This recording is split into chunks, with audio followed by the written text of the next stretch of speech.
Hello, everyone, and welcome to Past Imprinted, the show where we take a look at a newspaper from today's date, but in a randomly selected city and a randomly selected year to see what people at the time were reading about and what was going on in their world. I'm your host, Lloyd, and we're headed from the mining country of Clifton, Arizona to Cajun country, looking at the Saturday, April 23rd, 1921 edition of the Gonzales Weekly from Gonzales, Louisiana.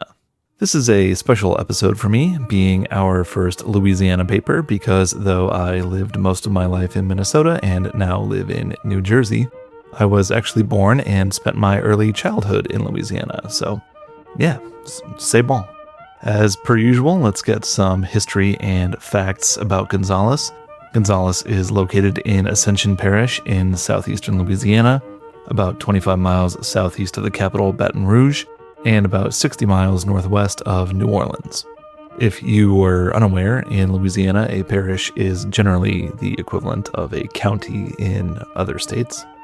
The area around Gonzales was home to the native Homa people when the first Europeans, mostly French and Spanish, arrived in the late 1600s. The Spanish governor of Louisiana, Luis de Gonzaga, encouraged new European settlement in the 1770s, but by 1851, the settlement that would become Gonzales had only about 10 residents. However, by 1886, the community had grown large enough to elect a sheriff, Big Jose Gonzales. It was Jose's son, Tijo Gonzales, who established the Gonzales Post Office in 1887. So in Cajun French, instead of calling someone like Joe Jr., they would call them Tijo, like a shortening of Petit Joe.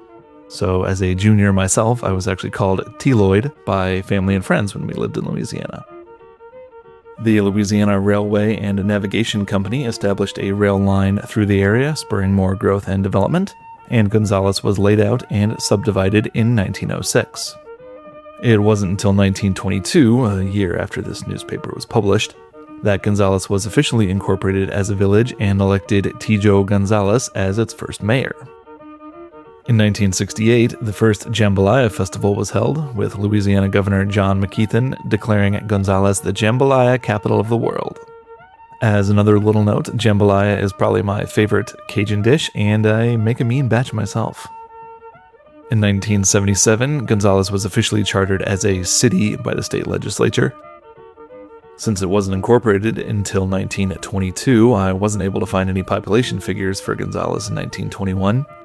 The population in 1930 was 465, and it certainly wasn't any larger than that when this edition was printed.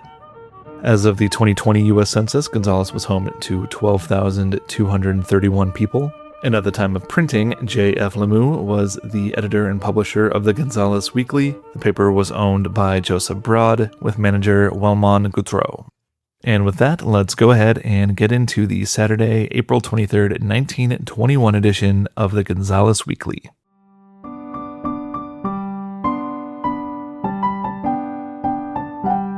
So starting off, page 1 is heavy with political news. The first article is titled, "New Carbon Plants Are Put Under Ban. Valuable Resources Will Be Protected and Waste Checked." The article details efforts by Governor John M. Parker to cease issuing licenses to carbon black plants in the interest of conserving Louisiana's natural gas resources. Carbon black, a soot-like substance used primarily to reinforce rubber tires, had experienced a massive production boom as automobiles became commonplace in the U.S. Production of carbon black in the 1920s was done mainly by using thousands of small flames, natural gas flames at that, burning against cool iron channels, which then deposited carbon black onto the surface of the metal. The soot was then scraped up and collected by workers. Governor Parker's concerns about the waste of natural gas weren't completely unfounded. This impingement process for producing carbon black was extremely wasteful. To produce roughly 1 pound of carbon black, it could use 1,000 cubic feet or more of natural gas. And according to an official report, carbon black plants in Louisiana were burning through 80 million cubic feet of natural gas every single day. It appears that one of the governor's main concerns was that if the carbon black plants continued to use natural gas at their current rates, let alone expand their operations, there would be no chance to pump gas from the Monroe natural gas fields to other population centers. For his part, Governor Parker intends to ask the state legislature to adopt an article of legislation to enable the Conservation Department to, quote, handle the conservation of gas in any manner that may be deemed best in the public interest, unquote. The governor believes that such an article would give the state police power in regulating wasteful consumption of natural gas. Mr. Reed L. Carr, a representative of the carbon black interests, retorted that the industry was instrumental in developing the state's natural gas fields in the first place, and that the companies were simply using resources that weren't being used otherwise. Governor Parker also seems to believe that the carbon black plants aren't paying their fair share of taxes, citing a report that claims that the various companies owned over $3 million worth of property in Louisiana, or roughly $35 million in 2026, but were only assessed taxes on less than half that amount.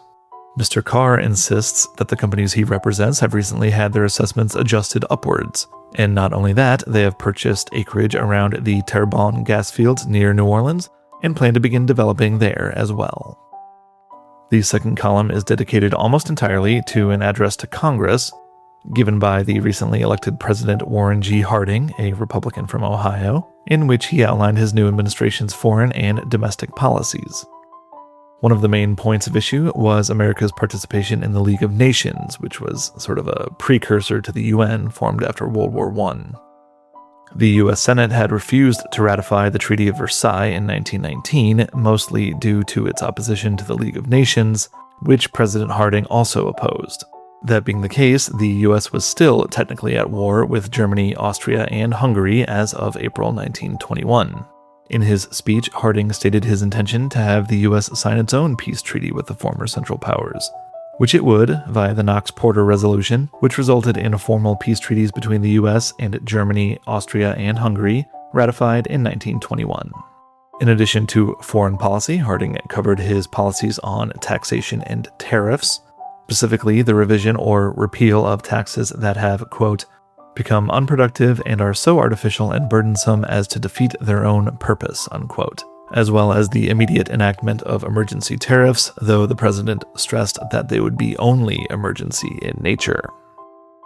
In speaking of transportation, Harding wished for efficient operation of railroads, but also stated that both rates and operating costs should be decreased.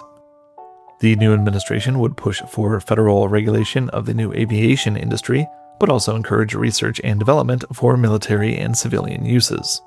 Regarding the merchant marine, quote, private monopolies tending to prevent the development of much-needed facilities should be prohibited, and government facilities should be made available for general usage when possible.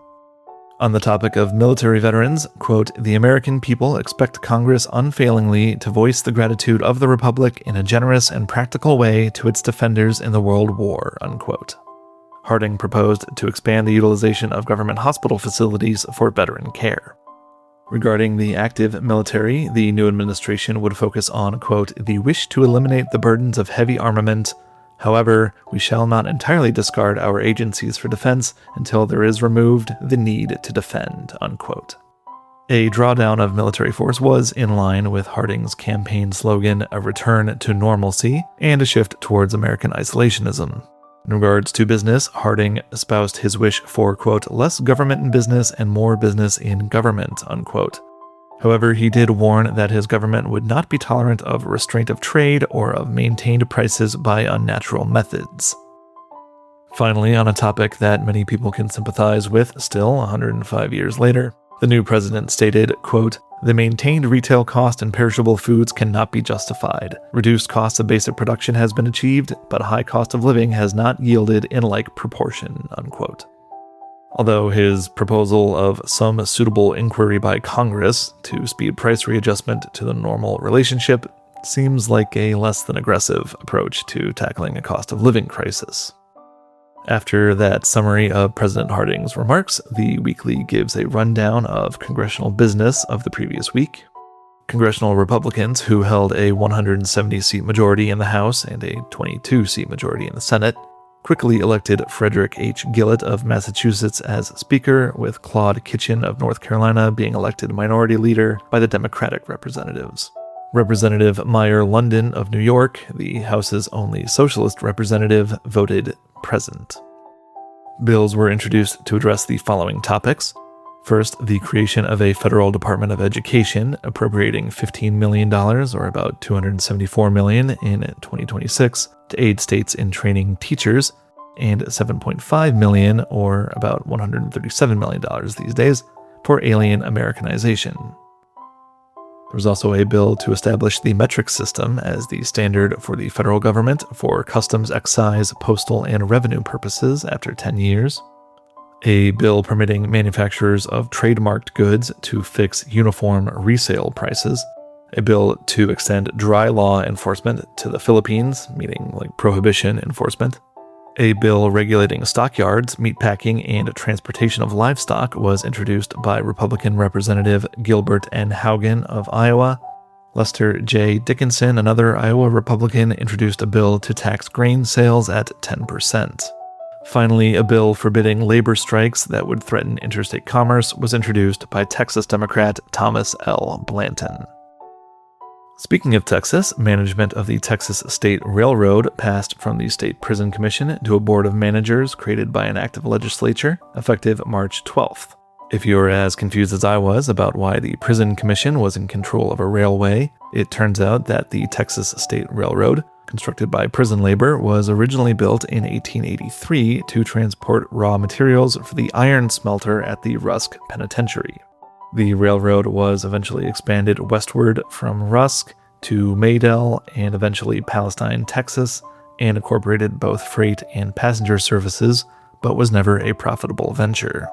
Shortly after the Prison Commission ceased their management of the railroad, regular usage by the state also ceased, and the line was leased to various private companies until 1969. Today, the line is a heritage railroad and operates historic tourist trains as well as some freight traffic. Now, speaking of railroads, the U.S. Railroad Labor Board has ordered that, quote, all agreements defining working conditions for employees on American railroads formerly under the Federal Railroad Administration be dissolved, unquote. Members of the board stated that all disputes between railroads and their employees would be automatically referred back to individual negotiations between the parties. This method is, of course, beneficial to the railroads, whereas labor unions preferred a national conference between all the railroads and the labor unions. This decision does not affect employees under separate agreements between the railroads and, quote, the four big brotherhoods, unquote. This being the railroad labor unions being known as brotherhoods, like the Brotherhood of Railroad Trainmen or the Brotherhood of Locomotive Firemen and Enginemen. 16 principles were laid out by the board and are meant to serve as the foundation of any rules agreed to by the National Labor Conference. The principles aren't listed, but are said to include the right to organize and negotiate, the right of seniority, and the principle of 8 hours pay for 8 hours of work.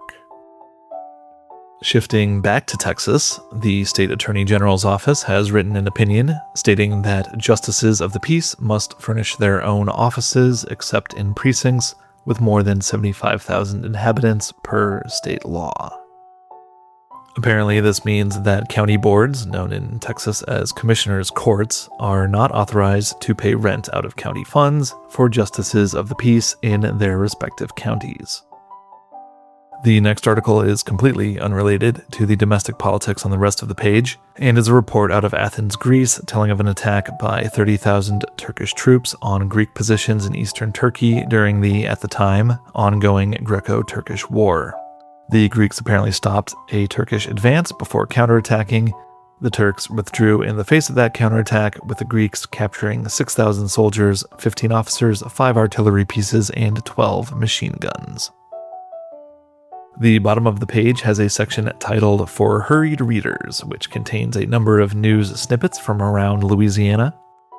In Plaquemine, Independent Order of the Oddfellows Lodge No. 51 held its regular meeting, hosting a large crowd from Lodge 158 in Baton Rouge to organize a Rebecca Lodge in the area. The International Association of Rebecca Assemblies being a female auxiliary to the IOOF at the time, although both organizations are now co-ed. In Point Lahash, on the Gulf Coast, heavy winds and rains damaged the early corn crop in the area. However, work will still begin in a few days on the Michel and Bourgogne shrimp and oyster factory, which is planned to be completed by September 1st. The steam generator from this factory will also power an ice plant, making 25 tons of ice per day to be utilized by the local fishermen who own a 50% stock in the new facility. In Monroe, the Amalgamated Gas Company, composed of several carbon black and natural gas companies, has completed work on the Perry No. 1 gasser near Perryville, a gasser just being a period term for a natural gas well. Also in Monroe, a number of carpenters, electricians, and plumbers have offered their services to the city for free in the interest of completing work on 2 unfinished school buildings before the next school year begins. And back in Point Lahash, an unusually heavy blackberry crop is enabling housewives to preserve large quantities of berries this season for the first time since the war, aided by cheap sugar.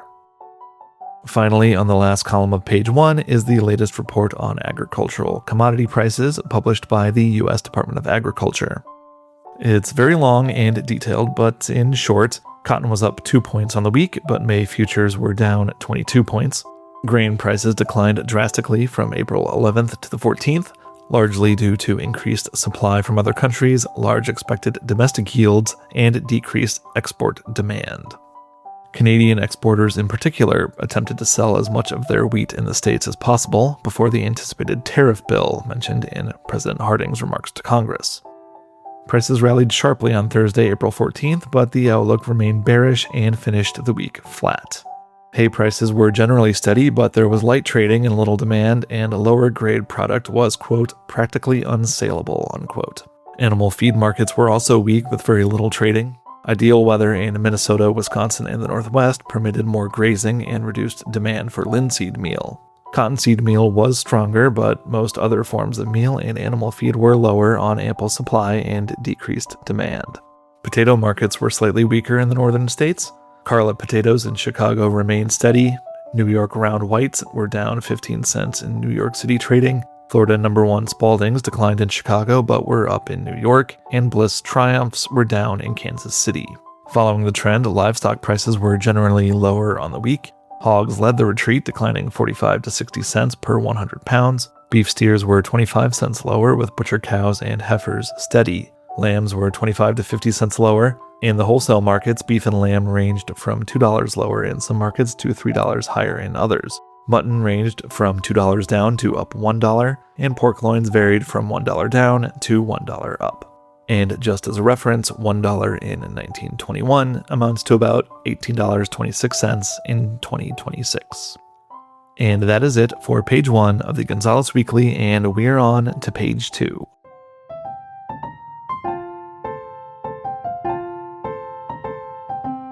Starting off on page 2, we've got what appears to be a response, or more accurately, a retort, to a letter received from someone referred to, perhaps a bit sarcastically, as quote-unquote our esteemed correspondent, the Honorable W.B. Stewart. The honorable part isn't sarcastic. W.B. Stewart is the president of the police jury of Ascension Parish, a police jury being the governing body for most parishes in Louisiana, similar to a county board of commissioners. Now, these days, the word correspondent usually means someone who works for a newspaper, sending in reports from another location. However, in 1921, at least in this case, they mean someone communicating via letters, i.e. written correspondence. Apparently, Mr. Stewart frequently writes letters to the Gonzales Weekly about a variety of topics pertinent to Ascension Parish. This particular rebuttal seems to be in regard to a letter sent several weeks previous in which Mr. Stewart makes various claims about the state of public schools in Ascension and other surrounding parishes.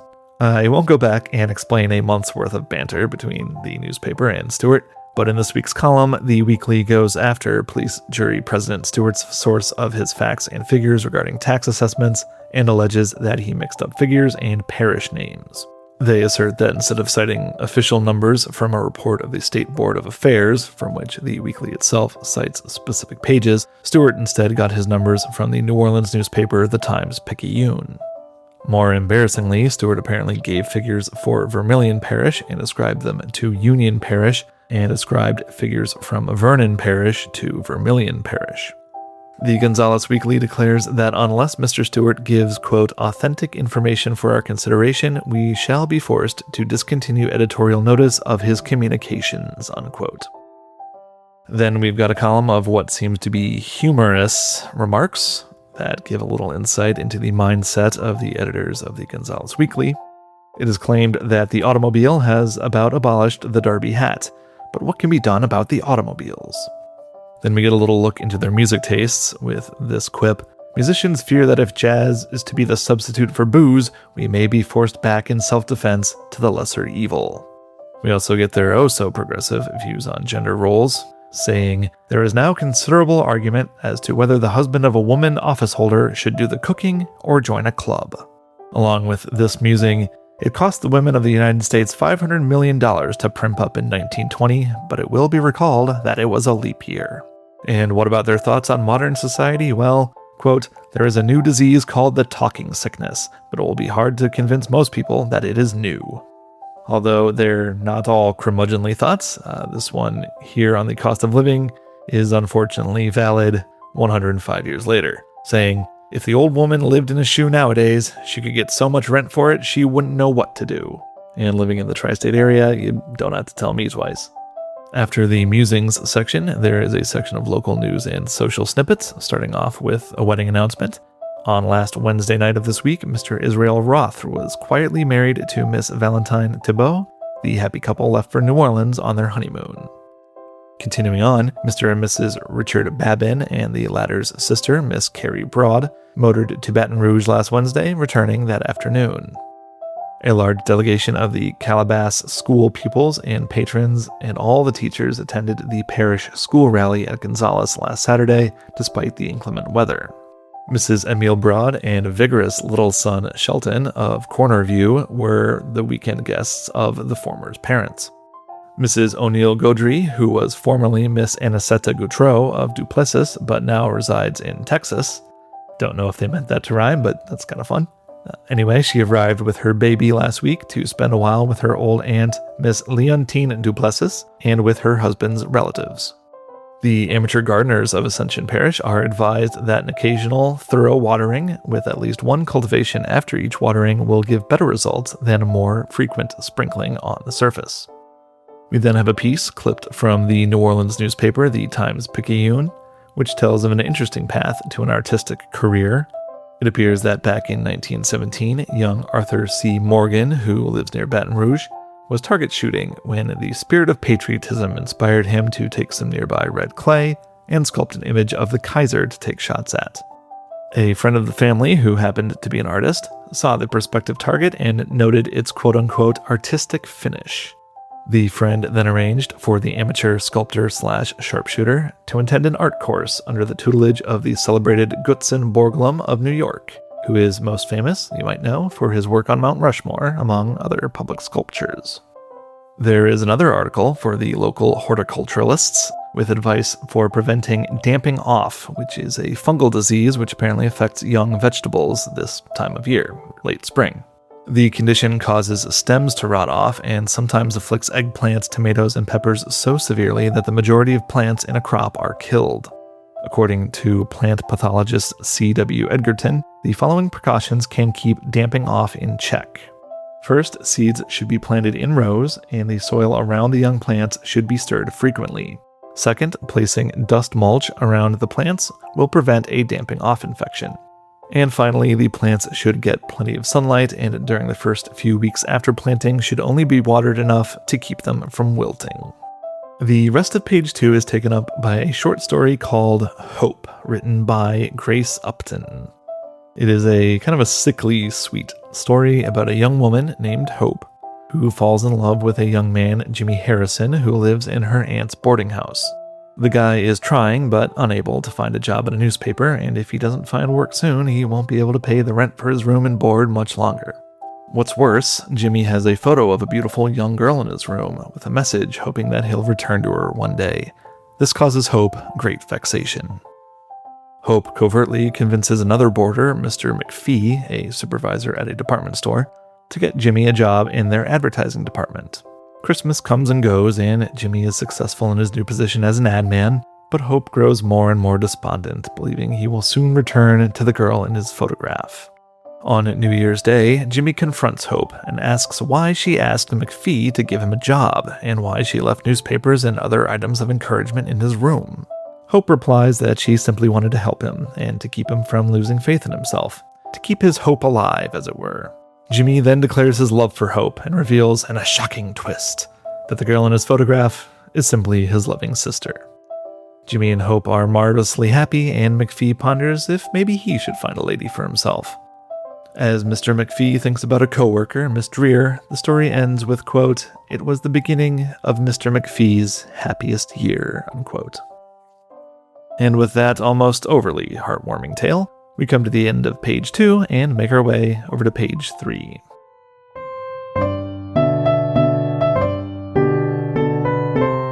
The third page is largely dedicated to letters from the people, i.e. letters to the editor. The first is from a Mr. H. Arthur Morgan. There's a lot of Arthur Morgans around here. And he's basically lamenting the hardships farmers have faced lately and urging an increase of domestic and international commerce. He insists that farmers are not looking for handouts or even credit from banks, but merely an opportunity to sell their crops at fair prices. In particular, Mr. Morgan presses the issue of renewed trade with Germany, Austria, and Russia, both for the sake of farmers in the US and the hungry citizens of those nations. In a standard, down-home, family values manner, he sums up his feelings on the state of the nation thusly. He says, "Give us higher necks and longer skirts for our girls, higher tariffs and lower rates for our farm products, higher salaries and efficiency for our schools, and lower freight rates for our commodities, and I think we can all harmonize and be serene and comfortable." Well, I wasn't on board with the first half, but I can't argue with higher teacher salaries and lower transportation costs, especially with what gas is costing these days. After that is basically 2.5 columns worth of letter from the aforementioned Honorable W.B. Stewart, in which he jabs back at the editor of the Gonzales Weekly, defends the source of his financial data, and accuses the Weekly of omitting parts of his letters, and goes on to assert his position on local taxes and education funding. Once again, not going to go all the way back and read multiple weeks' worth of letters, but it appears that this is an ongoing argument about taxes and something about funding the building of a new courthouse versus increasing teachers' salaries. And for the record, it does seem like Mr. Stewart is advocating for higher salaries for the parish's teachers in the interest of maintaining what is apparently considered to be one of the better public school systems in the state. And sources of information aside, that seems like a reasonable position to me. Speaking of teachers, there is some happy news for a former school teacher and her husband. On Tuesday, April 19th, Mr. and Mrs. E.L. Guerin welcomed an 8-pound baby boy who they have named Alan Joseph. The article states that Mrs. Guerin is the former Miss John Rodriguez of Donaldsonville, where she taught school before her marriage and is very popular in the area. The joyful news continues with news of the marriage of Miss Beulah Gonzales, daughter of Mr. and Mrs. Sims Gonzales, to Renee Gaudry, the quote-unquote young energetic son of Mr. and Mrs. Sylvanie Gaudry. The ceremony took place at the Saint Amant Catholic Church, where Father Barron officiated. After the ceremony, the wedding party returned to the Gonzales home, where Father Barron and Joseph Gonzales, quote, delivered appropriate toasts for the occasion, unquote. The staff of the Weekly extends its best wishes to the happy couple, and since I had to do a little searching to actually find the name of the groom, I can tell you that Beulah and Renee remained in Ascension Parish. They had one son, Renee Jr., who unfortunately died at 20 years old in 1954. Renee Sr. passed away in 1985 at the age of 88, and Beulah herself lived until the age of 89, passing away in Saint Amant, Louisiana in 1991. Unfortunately, with good news inevitably comes bad. In this case, Mr. and Mrs. Morris McConnell of Gonzales unfortunately lost their 3-year-old son, Patrick Henry, on Thursday, April 21st. And finally, it apparently wouldn't be a page of the Gonzales Weekly without some gardening advice. This piece, titled Stand by the Standby, cautions gardeners not to be misled by, quote, highly colorful and much advertised or unfamiliar varieties of vegetables, unquote. Gardeners are instead encouraged to stick to the standards, the well-known varieties. They are also advised to seek guidance from the U.S. Department of Agriculture, a parish agent, or a more experienced local gardener when in doubt about what to plant in their local soil and climate. And with that latest piece of horticultural guidance, we finish up with page 3, and we're on to our fourth and final page.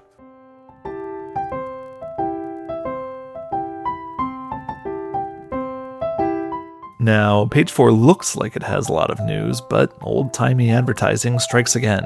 A good third of the page or more is taken up with ads that are meant to look like news stories, headline and all, including one titled "Prominent New York Man Praises Tanlac. John F. Hyatt of Albany is relieved of severe attack of rheumatism of many years standing."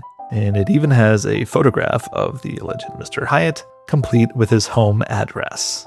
And I actually checked the census records. There was a John Hyatt living at 227 North Pearl Street in Albany in 1920. I also noted that he died in 1922, but hopefully not from an attack of rheumatism or from being murdered to death by some rando from Gonzales, Louisiana, who got his address from the newspaper. I also looked into this medicine Tanlac, which was apparently marketed as a system purifier, so basically the detox supplement of its day, but was essentially a laxative made from fortified wine, a few herbs, and glycerin. Though at about 18% alcohol, what with prohibition in full swing, if it didn't cure what ails you, it could at least get you drunk.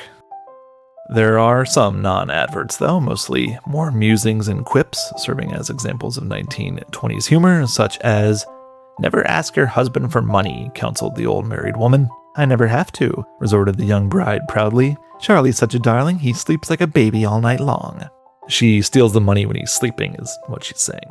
There's some good old-fashioned mother-in-law jokes. Dan says, "Why so serious, old man?" Bert replies, "I have good reason. My mother-in-law is coming for a visit. She has the gift of tongues." To which Dan replies, "That's nothing. Mine's a mind reader."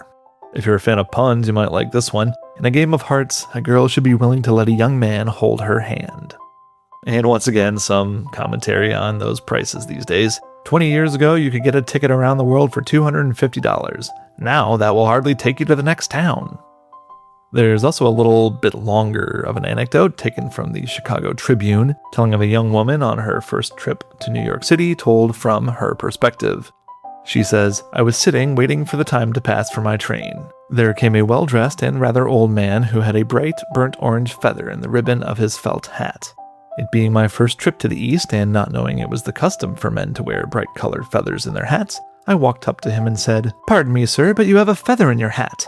He was quite deaf, so I found I had to speak in a loud voice in order to make him hear. I repeated the statement 3 times until I saw everyone near me smiling. The old man laughingly said, 'Oh, that is the style, miss.' I was so embarrassed that my train did not come too quick for me." Oh, those silly Midwestern rubes. When will they ever learn? And finally, the Weekly decided to save the best, or at least longest, for last, with an entire column titled "Increase Yield of Garden Soil," which gives several recommendations for, as the title suggests, increasing the yield of your vegetable garden. The advice comes directly from the U.S. Department of Agriculture, and tip number 1 is that nothing is better than stable or barnyard manure for producing the best crops. The USDA recommends not a, quote, "meager scattering over the surface," unquote, but a layer about 2 inches thick, applied in the fall to form a protective layer through the winter. In fact, they advise that a 1/10 acre garden requires about 1 to 2 tons of manure. Then in the spring, you're meant to mix in this layer of manure, spread some quote-unquote well-rotted manure on the surface, and then mix that in with your harrow if you're a full-on farmer, or your rake or hoe if you've just got a backyard garden. However, it's noted that, quote, "manure very often does not have a sufficient quantity of nitrogen, phosphoric acid, or potash in it," unquote, and the USDA recommends adding commercial fertilizers containing 2 to 3% nitrogen, 8 to 10% phosphoric acid, and 3 to 6% potash at a rate of 100 pounds per 10th acre garden. Furthermore, salad crops like spinach, cabbage, lettuce, and kale need even more nitrogen and may benefit from the application of nitrate of soda, aka sodium nitrate, at about 10 pounds per 10th acre. Gardeners are cautioned not to apply this fertilizer within 6 inches of the plants themselves, or it may burn and injure the plants. It's also noted that fruits and crops like beans, peas, and corn require extra phosphoric acid, and root crops like potatoes, carrots, and beets will need plenty of potash.